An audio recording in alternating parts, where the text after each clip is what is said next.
¿sí? Recuerden que las transformaciones pueden ser isotérmicas,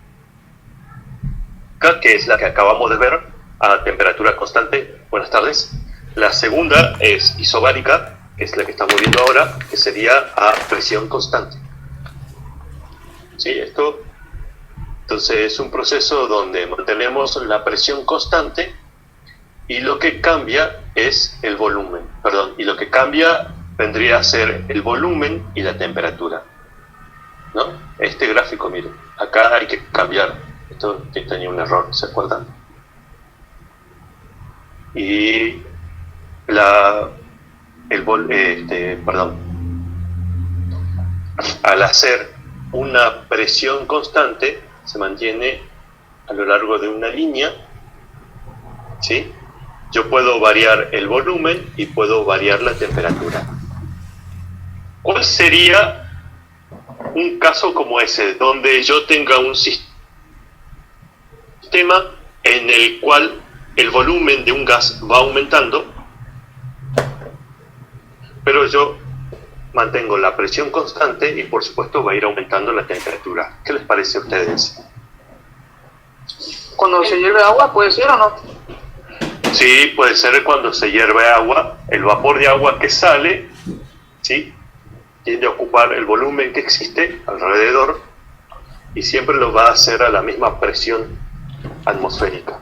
Entonces lo que va haciendo, para hacer más específico... ¿Puede ser igual? Que decía ahí en un globo aerostático que en el trabajo ahí al final preguntaba qué era. ¿Puede ser también? Que aumenta el volumen. Un globo aerostático. Sí, un globo aerostático a medida que se va elevando, pero en un globo aerostático ustedes tendrían una variación de los 3 parámetros. ¿Por qué? Porque a medida que se va elevando en la atmósfera, la temperatura va disminuyendo. También disminuye la presión porque hay menos cantidad de aire alrededor de él. Y por consiguiente, ¿quién va a aumentar?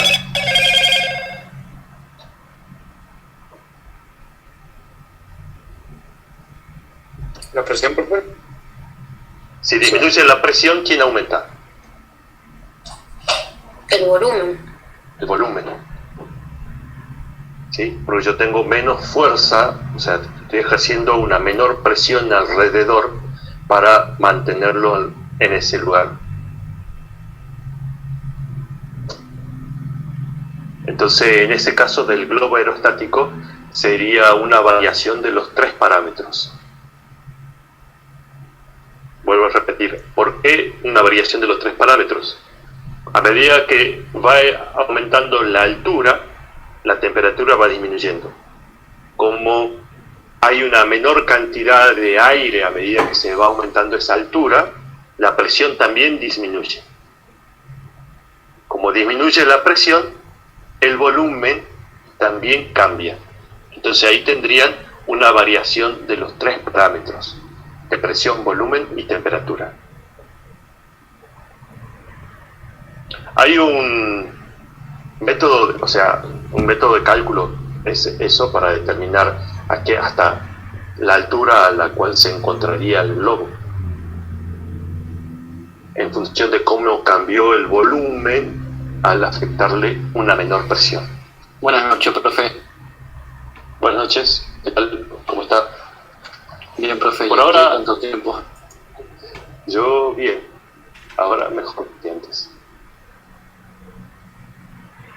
Estábamos haciendo algo de repaso para ponernos al corriente.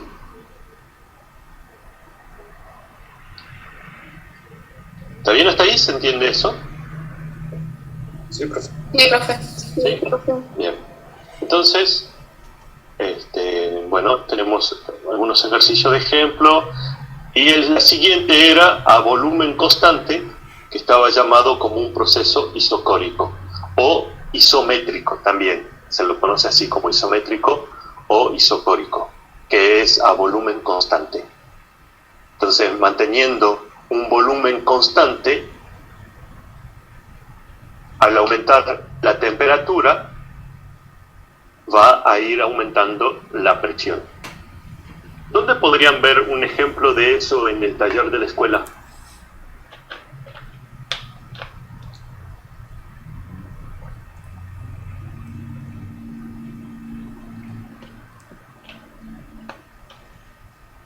¿En un gas?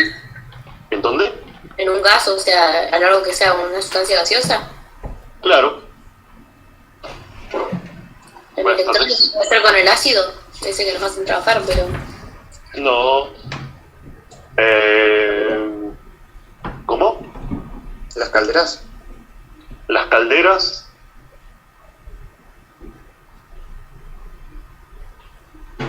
Las calderas.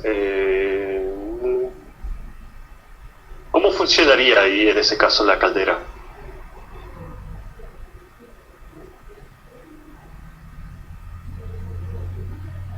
El calor ¿cómo es? Se transmite a través de los ductos de ventilación, Sí. a través de por sí no sé si es, ¿cómo es?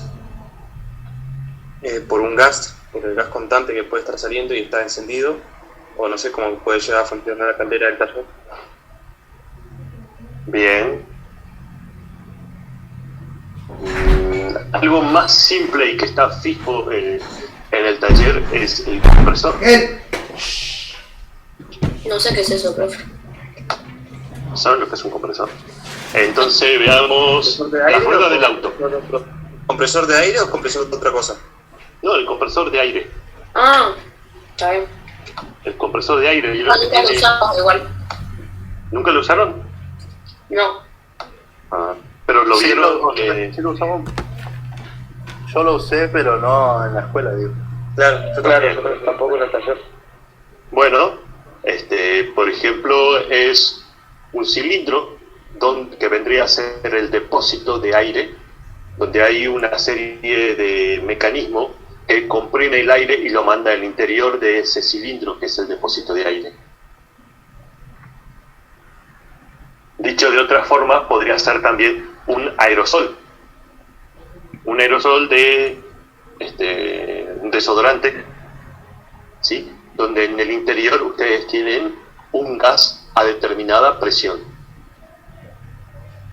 ¿Sí? Si yo a ese gas que se encuentra a una determinada presión, ¿vieron la etiqueta que dice que no se puede someter a temperaturas superiores a 50 grados centígrados? Sí, perfecto. Sí. Porque es ¿Sí? inflamable. ¿Saben por qué? También es inflamable, pero ¿por qué no se lo podría someter a una temperatura superior a 50 grados centígrados? Porque estaría ¿Qué sobrepasando opinan? lo que el material admite antes de explotar o pasar a mejor. Pero ¿El gas se expandía y explotaría? no se expandiría porque el volumen es constante, pero ¿qué es lo que cambian? Observen el gráfico. Que contiene su presión. Aumenta su presión, aumenta la presión del gas en el interior del Por aerosol. eso, al presionar tanto el gas, no explota, por así decirlo. Claro, exacto. ¿Sí? Que sería una respuesta a esto, que es la ley de Gay-Lussac. Entonces, si yo tengo un gas que se encuentra, supongamos, a la temperatura hoy, acá en Gallego, de 0 grados centígrados, y la llevo a una temperatura de 50 grados centígrados. Entonces, acá, a la temperatura en la que nos encontramos en Río Gallegos, tiene un determinado valor de presión 1.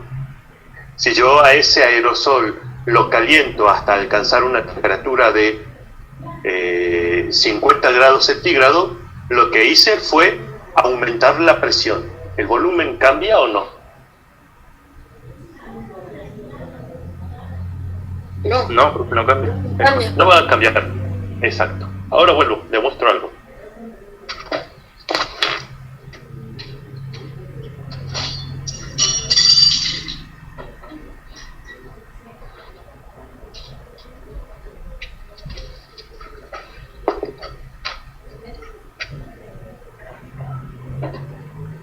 Bien, acá vamos a hacer una pausa. Te voy a mostrar algo.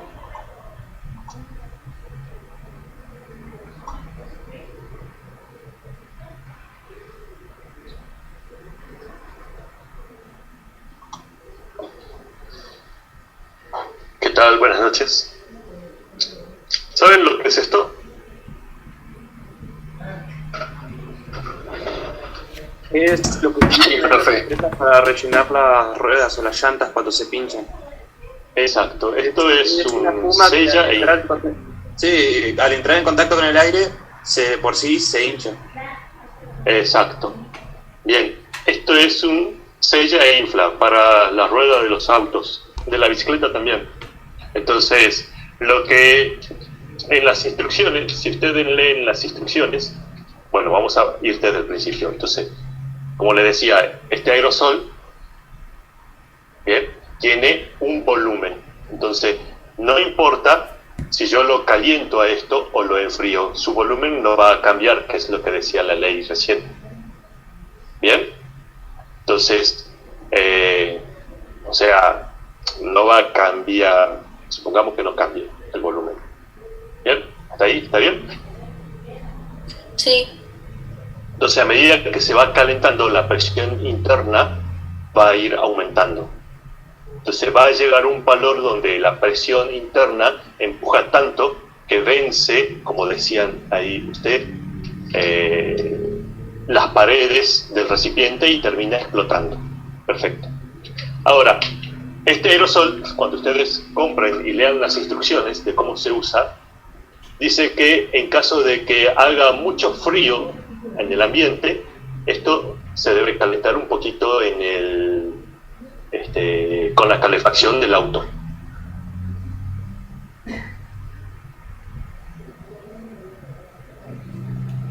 ¿Entienden lo que quiero decirles? No. O sea que No. si yo a esto lo llevo afuera en un día como hoy, donde hace 0 grados centígrados, puede ser que no me sirva para que esto me infle la rueda del auto o de la moto o de la bicicleta. Porque se congela adentro. No porque se congela, sino que ha pasado con la presión. Disminuyó. Disminuyó. Entonces, al disminuir, va a dificultar que todo lo que tenga aquí adentro salga y haga su trabajo. Entonces, lo que dicen las instrucciones es que se debe calentar un poco con la calefacción del auto. ¿Sí?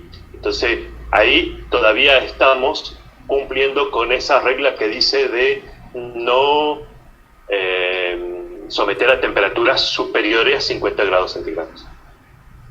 ¿Me entienden? Ahora, si no tengo una calefacción en el auto, agarro la campera, lo pongo adentro y que se caliente con el cuerpo. ¿Se entiende? ¿Para qué sirve? ¿Y cómo usarlo? Supervivencia. ¿Cómo? Pura supervivencia. Pura supervivencia, exacto, esta es la idea. Poner un poco de física. Bien, volvamos a nuestros... Pero también es parte de esta ley que estamos viendo. Porque al calentarlo, la temperatura aumenta, va a aumentar la presión y va a facilitar que el fluido que esté en el interior salga y realice el trabajo. No se olviden que muchas cosas funcionan por diferencias de presión.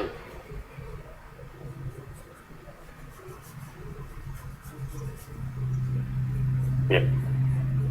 Hasta acá, eso. De ahí había un ejemplo, la ley de Avogadro, y entrábamos a ver lo que era la ecuación de estado, donde variaban los 3 parámetros, presión, volumen y temperatura, como en el caso del globo aerostático que hablábamos recién.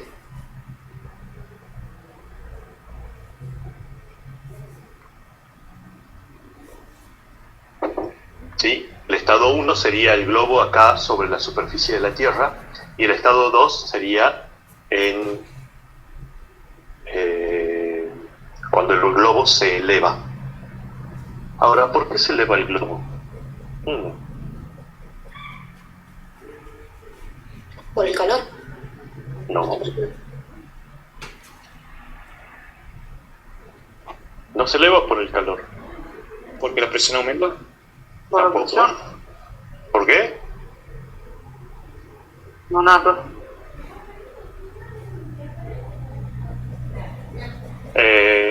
¿Nunca prepararon un fernet con coca? No más. ¿Nunca han preparado un fernet con coca? Sí, profe. Sí, profe. Bien, ¿le han puesto un cubito de hielo? Sí, profe. ¿Y qué pasa con el hielo en el fernet? ¿Se va al fondo? No, ¿Dónde queda? flota. Flota. ¿Por qué?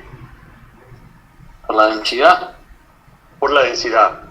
Porque el hielo, el cubito de hielo, tiene una menor densidad que el líquido que lo contiene. Lo mismo pasa con los globos aerostáticos. Entonces, el aire caliente es más liviano que el aire frío. Entonces, si calentamos el aire en el interior del globo, entonces al estar en el interior del globo, ese aire caliente es más liviano, tiene menor densidad que el aire que está afuera, y eso va a hacer que el globo se eleve.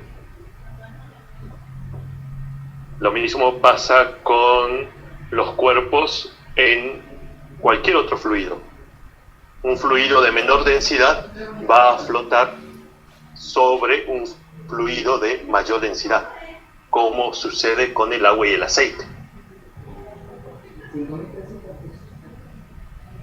¿Se entiende? Sí, o sea, por ejemplo, cuando el agua hierve, que el agua que está fría pasa a ser caliente y se evapora, ¿eso también es por el aire? Que Eso es por...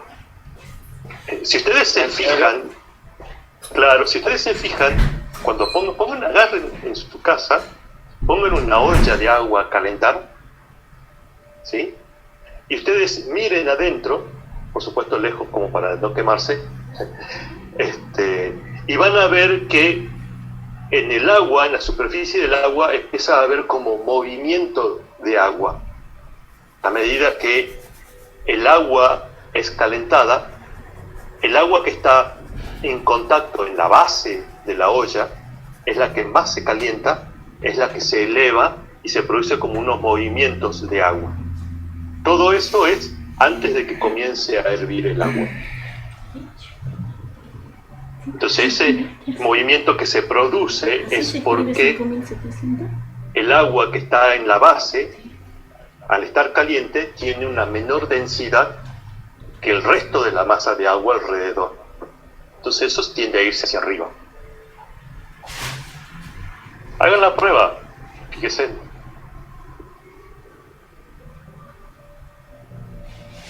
Ahora,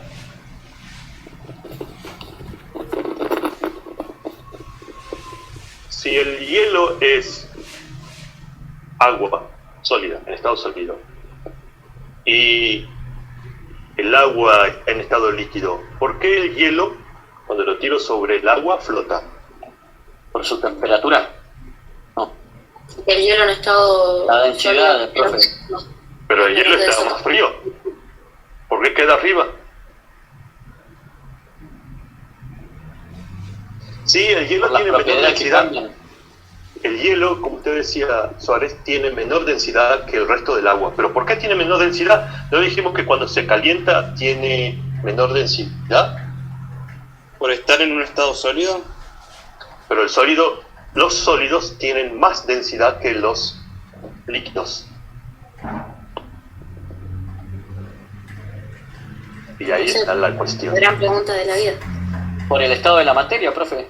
¿Cuál es el estado de la materia?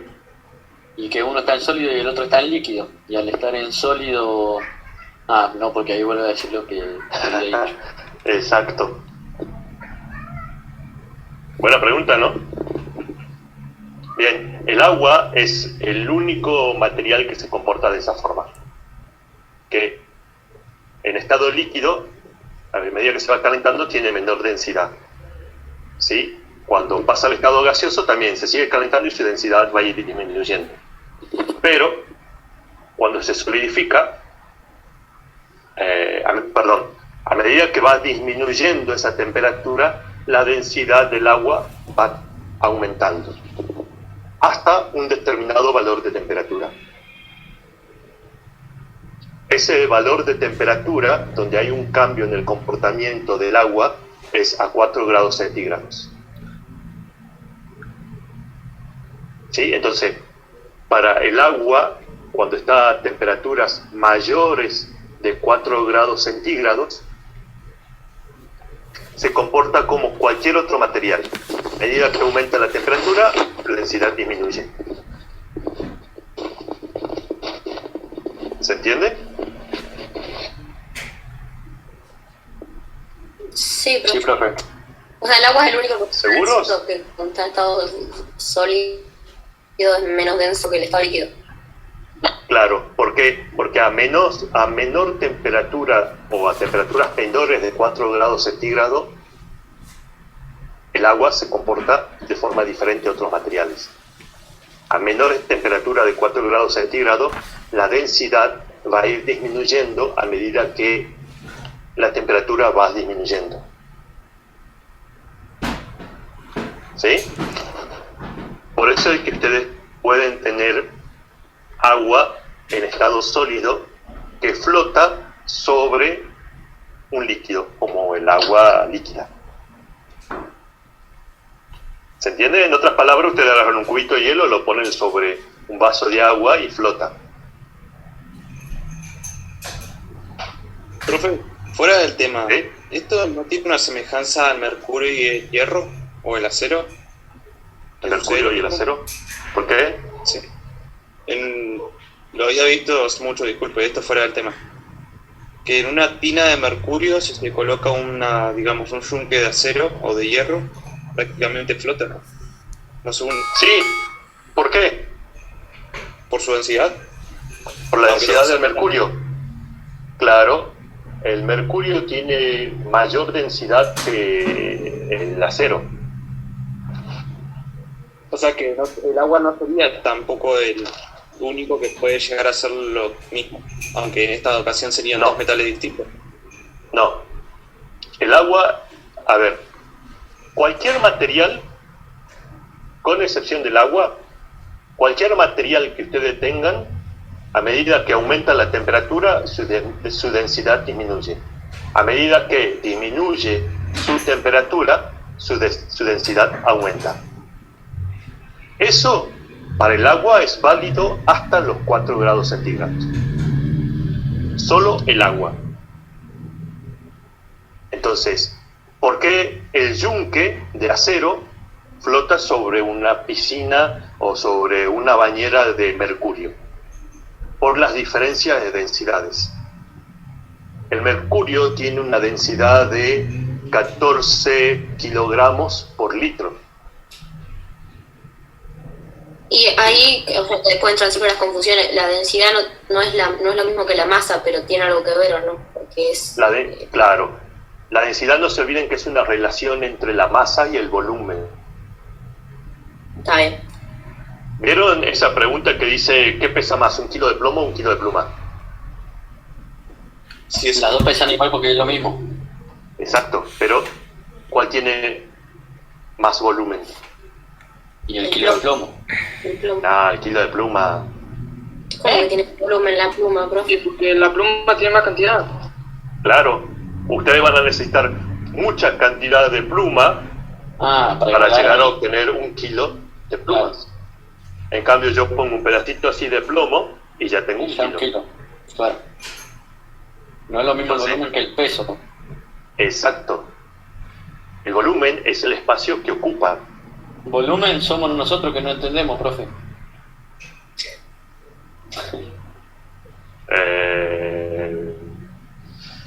No. A ver, veamos de otra forma. Y es que, profe, entre usted y Triviño nos están explotando la cabeza. Pero yo estuve ausente durante mucho tiempo. Y fue lo mejor, creo. No. No, No profe, sé, no vacaciones, profe. les juro que ni se sintió. ¿Sabe por qué? Porque Treviño metió como 20 trabajos prácticos en un... Es que se enteró que yo no estaba. Puede ser, profe. Está tomando 3 pruebas por semana, más o menos. Sí. Bien. ¿Se entiende esto que quiero que vean o no? De las densidades, la masa, volumen. La masa es una cantidad de materia, el volumen es el espacio que ocupa. Los gases tienden a ocupar todo el volumen que puedan, ¿sí? Todo el volumen que puedan. Eso es lo que hacen los gases, ocupan todo, acaparan todo. Bien, los líquidos no, porque están más unidos atómicamente hablando, pero no tienen una forma propia como en el caso de los sólidos. El agua contenida dentro de mi taza tiene la forma de la taza. Esa se adapta. ¿Qué? Que los líquidos se adaptan. Igual que Claro. los líquidos se quedan, digamos, de por sí en la base y se adaptan a lo que tienen a su alrededor.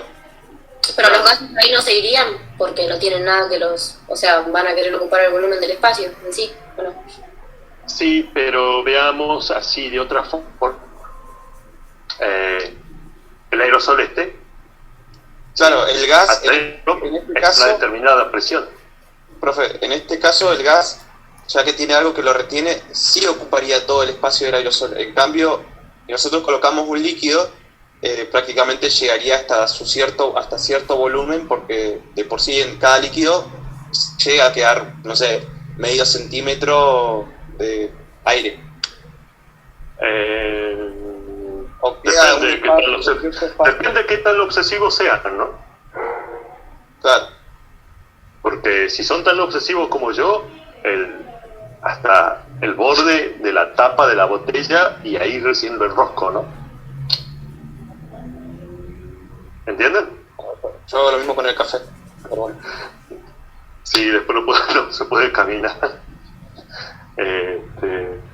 Y si falta, por ejemplo, la taza, si yo sirvo agua hasta aquí, no sirvo más porque no rebalse, no se caiga, pero sirvo agua hasta acá, y si sirvo menos,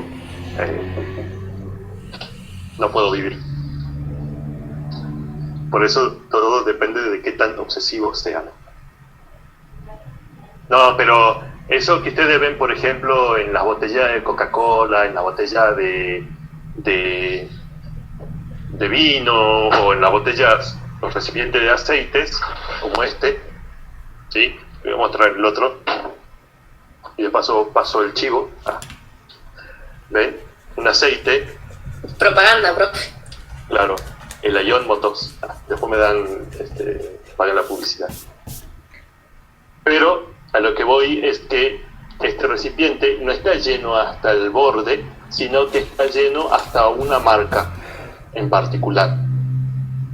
Esto lo hacen todos y dejan el espacio por una cuestión comercial más que nada. Por una Así vienen todos.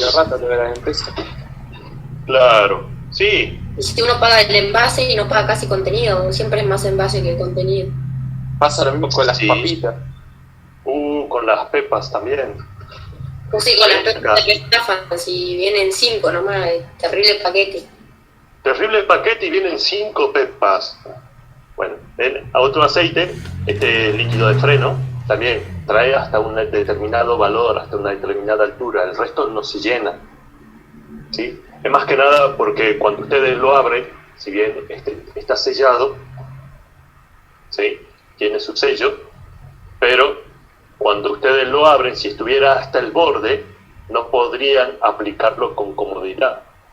Entonces, hay muchas cosas que el fabricante, en este caso, tiene Solo en en cuenta. tubo, nomás. No, pero se derrama. Imagínate esta taza. Yo cuando paso agua de una taza a la otra, derramo la mitad. ¿Bien? ¿Se entiende lo que quiero decirles? Eso muchas veces los comerciantes, todo lo que sea comercial es una cosa diferente a lo que es la física en estas cosas que estamos mirando. O veamos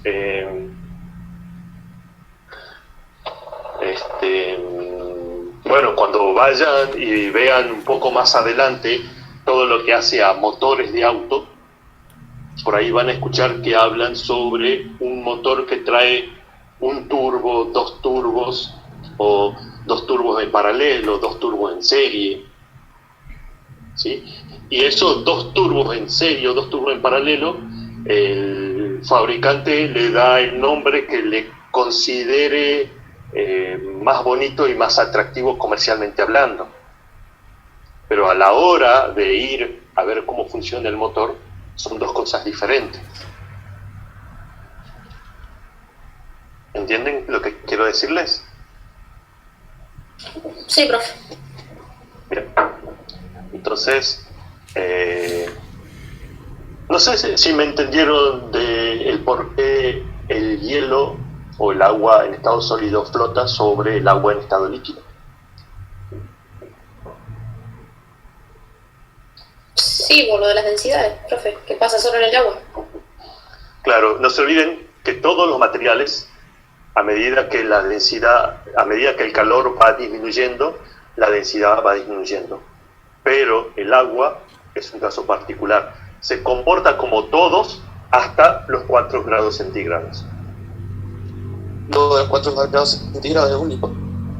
Claro, a temperaturas inferiores de 4 grados centígrados es otra cosa. A medida que va disminuyendo la temperatura después de los 4 grados centígrados, la densidad va a ir disminuyendo. ¿Sí? Por eso es que ustedes tienen el océano, y sobre la superficie del océano se forma hielo. O acá en las lagunas, más allá que el agua está más contaminada, pero siempre sobre la superficie de esas lagunas se forman las capas de hielo, porque está a una temperatura inferior a los 4 grados centígrados, entonces la densidad va a ir disminuyendo y toda el agua se empieza a juntar sobre la superficie. Entonces debajo ustedes van a tener una masa de agua en estado líquido, si dieran la profundidad, como en el caso del océano.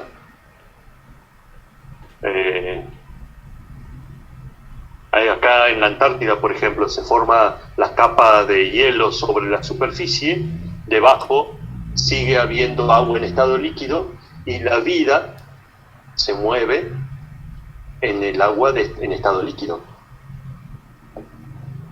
¿Entienden a qué me refiero con eso? ¿Sí? Más o menos. Me perdí con lo del océano, profe.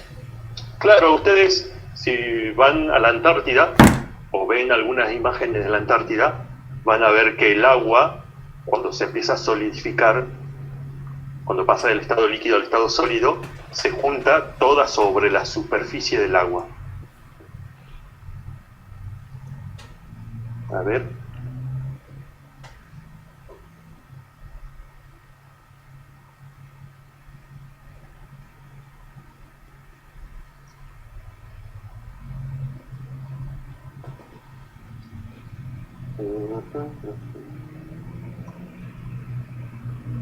Acá encontré algo.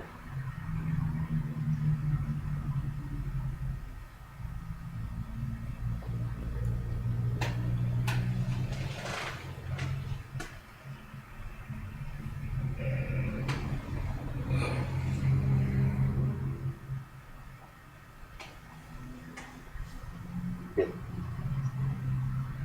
Veamos. Voy a mostrar unas imágenes del agua en la Antártida.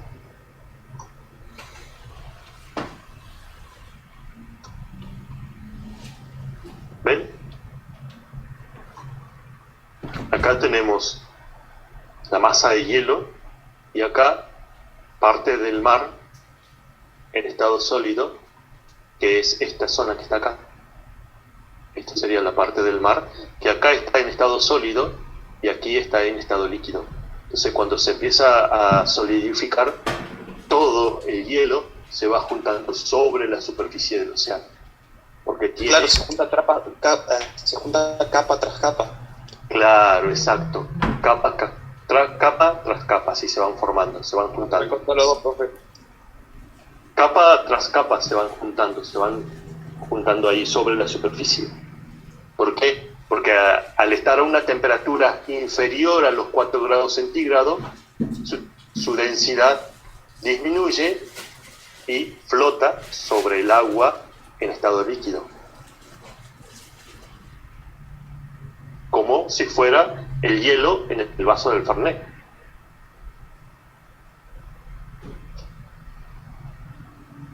¿Se entiende eso? Sí. Bien. Sí, profe, lo mismo. Se entiende.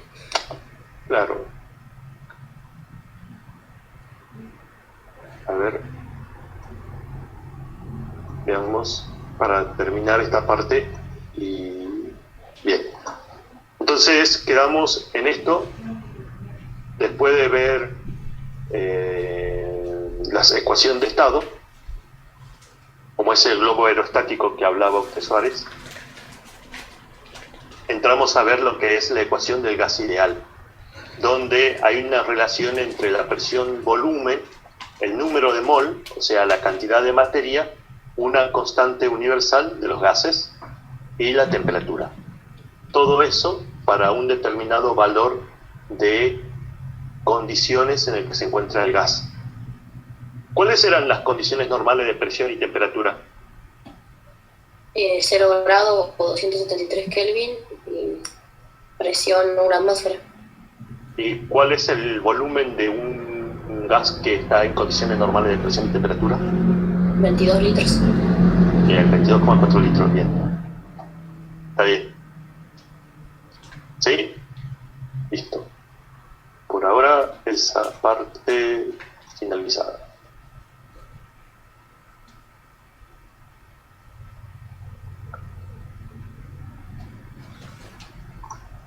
¿Sí?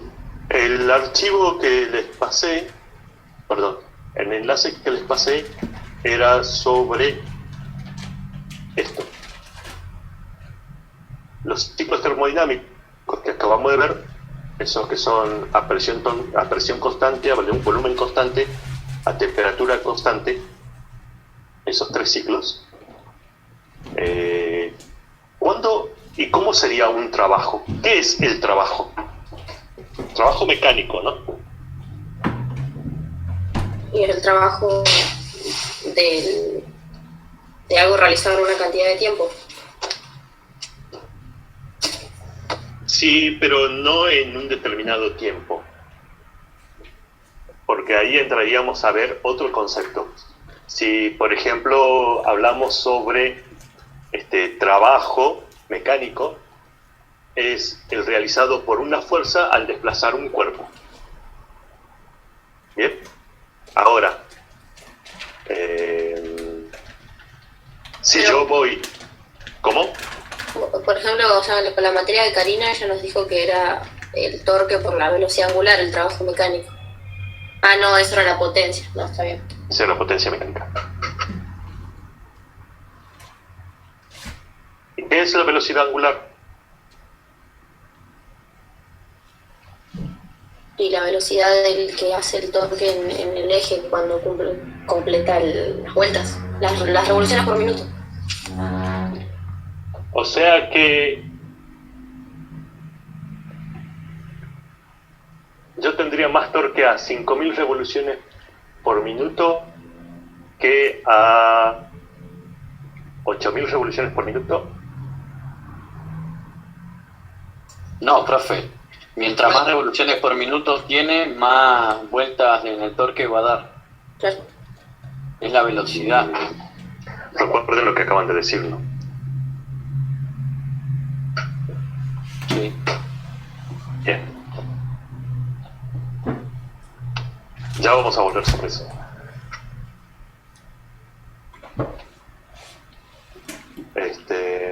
Lo que quiero decirle es que el torque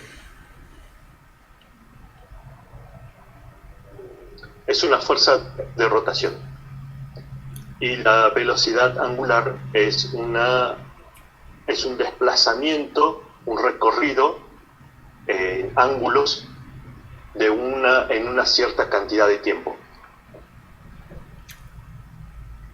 ¿sí? Si quiero hablar y definir sobre lo que es el torque, lo podemos comparar con lo que es una fuerza.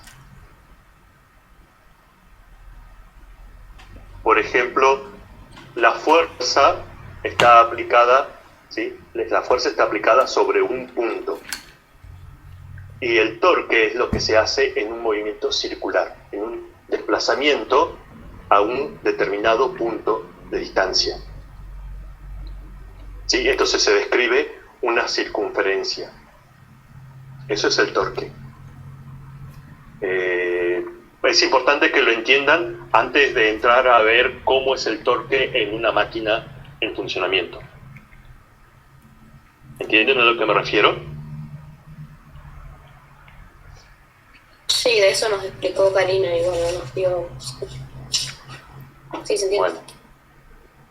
Bien, entonces el torque, fuerza, son análogos, son cosas parecidas, no son la misma, pero son cosas parecidas. Trabajo no es torque, porque el trabajo es una fuerza que está aplicada sobre un cuerpo para desplazarlo una determinada distancia.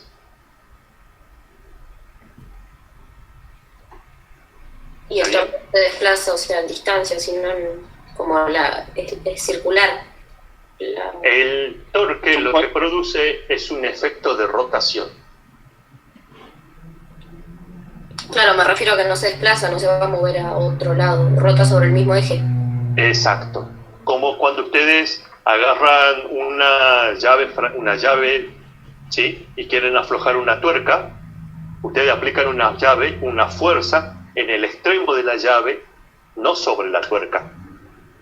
¿Se entiende? Sí, se entiende. Entonces, cuando yo aplico una fuerza en el extremo de una llave y hago un esfuerzo y aplico una fuerza, estoy produciendo un movimiento de rotación alrededor de la tuerca para aflojarla o ajustarla o apretarla. ¿Sí? Entonces, una fuerza va a producir un desplazamiento. El torque produce un movimiento de rotación. Entonces, en otras palabras, si hablamos de movimiento, una fuerza podría producir un movimiento lineal, si quieren. Pero hay fuerzas que no producen movimientos. ¿Y eso cómo es posible? ¿Alguien conoce alguna fuerza que no produzca movimiento?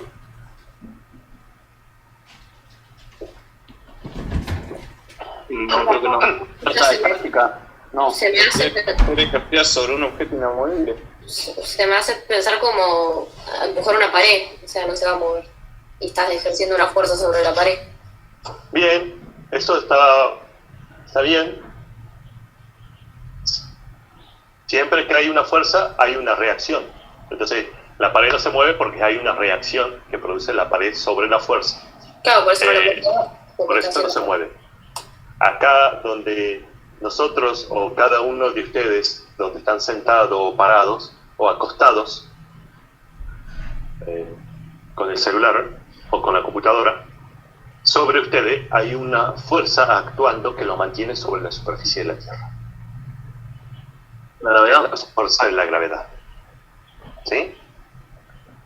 No produce un movimiento a menos que se aplique otra fuerza que altere ese estado de equilibrio previo.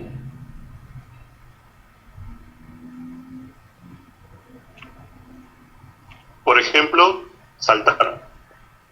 Yo estoy parado, salto, y ahí apliqué una fuerza que alteró el equilibrio anterior. Entonces la gravedad de la Tierra me jala hacia ella y me mantiene otra vez sobre la superficie de la Tierra. Como diría mi madre, sobre los pies en la Tierra. Claro, en ese momento rompes la fuerza de la gravedad un milisegundo, ¿o no? Cuando soltás. Claro, exactamente. La vences esa fuerza. Como cuando ustedes hacían física un tiro vertical. tiraban un objeto verticalmente hacia arriba. Al tirarlo verticalmente hacia arriba, sobre ese objeto le aplicaban una velocidad. No hablaban de fuerza, simplemente hablaban de velocidad. Pero hay una fuerza que es la que empuja y lo desplaza. ¿Jugaron alguna vez al pool? Sí. Vieron que ustedes con el taco agarran y le pegan a la bola blanca. Sí. Entonces ahí le están aplicando una fuerza por un instante de tiempo. Eso se llama impulso. En física se llama así, impulso. Es una relación entre la fuerza que apliqué y el tiempo que duró esta aplicación de la fuerza. Bien, volvamos a esto. Entonces, si yo aplico una fuerza, produce un desplazamiento y considero la fuerza por ese desplazamiento producido, me va a generar un trabajo. ¿Está bien? Como vimos antes, la unidad de trabajo es el joule. ¿Dónde está el chat? Acá. ¿Se acuerdan lo que era el joule? ¿Un joule? Sí. Sí, es el trabajo, ¿no? Que realiza una fuerza constante. Claro, sí. Por ejemplo, un joule es una cantidad de trabajo realizado por una fuerza de 1 newton al desplazar un cuerpo durante 1 metro. Y tiene la misma dirección las fuerzas, ¿no? Exacto, la fuerza tiene que ir siempre en la misma dirección del desplazamiento. Exacto. Por eso hay que distinguir entre trabajo y torque. Ahora, el torque tiene una relación con la fuerza, pero no con el trabajo.